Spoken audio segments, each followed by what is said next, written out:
സംസ്ഥാന സർക്കാരിന്റെയും ആരോഗ്യ വകുപ്പിന്റെയും നേതൃത്വത്തിൽ നടന്നുവരുന്ന ആരോഗ്യം ആനന്ദം അകറ്റാം അർബുദം എന്ന അർബുദ പ്രാഥമിക പരിശോധനാ ക്യാമ്പ് എരുമപ്പെട്ടി സാമൂഹികാരോഗ്യ കേന്ദ്രത്തിൽ ആരംഭിച്ചു. മാർച്ച് 8 വരെ എല്ലാ ദിവസങ്ങളിലും ആശുപത്രിയിൽ പരിശോധിക്കാനുള്ള സൗകര്യം ഉണ്ടാകും.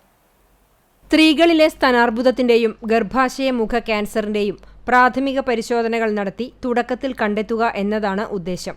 30 വയസ്സിന് മുകളിലുള്ള എല്ലാ സ്ത്രീകളും പരിശോധന നിർബന്ധമായി നടത്തേണ്ടതാണെന്നും ഇതിനുള്ള സൗകര്യങ്ങൾ സർക്കാർ ആശുപത്രികളിലും ജനകീയ ആരോഗ്യ കേന്ദ്രങ്ങളിലും ഒരുക്കിയിട്ടുണ്ടെന്നും സാമൂഹ്യാരോഗ്യ കേന്ദ്രം superintendent incharge doctor AK Tony പറഞ്ഞു.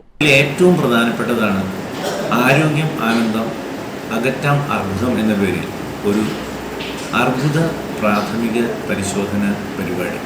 ഇത് ഫെബ്രുവരി 4 ലോക ക്യാൻസർ ദിനത്തിനോടനുബന്ധിച്ച് നമ്മുടെ ബഹുമാനപ്പെട്ട മുഖ്യമന്ത്രി ഉദ്ഘാടനം ചെയ്ത പരിപാടി ഈ ഒരു മാസം മാർച്ച് 8 വനിതാ ദിനം വരെ ഒരു പ്രത്യേക ക്യാമ്പയിനായിട്ട് നമ്മൾ നടത്തുകയാണ്.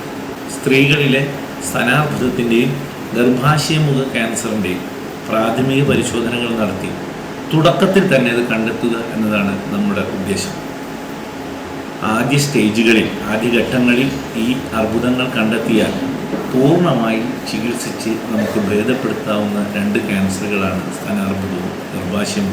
ഇന്ത്യയിൽ സ്ത്രീകളിൽ ഏറ്റവും കൂടുതൽ കാണപ്പെടുന്നത് ബ്രസ്റ്റ് ക്യാൻസർ ആണെന്നും ഇത് കണ്ടെത്താനുള്ള എല്ലാവിധ പ്രാഥമിക പരിശോധനകളും ആശുപത്രിയിൽ ലഭ്യമാണെന്നും ഇതിനുവേണ്ടി അസിസ്റ്റന്റ് സർജൻ ഡോക്ടർ റിൻസിയുടെ നേതൃത്വത്തിൽ ആശാ വർക്കർമാരുടെയും നഴ്സുമാരുടെയും ഒരു ഹെൽപ്പ് ഡെസ്ക് ആശുപത്രിയിൽ പ്രവർത്തിക്കുന്നുണ്ടെന്നും സ്ത്രീകൾ യാതൊരു മടിയും കൂടാതെ പരിശോധനയ്ക്കായി എത്തണമെന്നും ഡോക്ടർ റിൻസി പറഞ്ഞു. എന്തായാലും നമ്മുടെ CHCയിൽ വന്നിട്ട് ഒരു സ്ക്രീനിങ്ങിന് വിധേയമാവേണ്ടതാണ്. നിങ്ങൾക്കുണ്ടാകുന്ന സംശയങ്ങൾ ദൂരീകരിക്കുന്നതിനായി ഇവിടെ ഒരു ഹെൽപ്പ് ഡെസ്കും കൂടെ പ്രവർത്തിക്കുന്നുണ്ട്.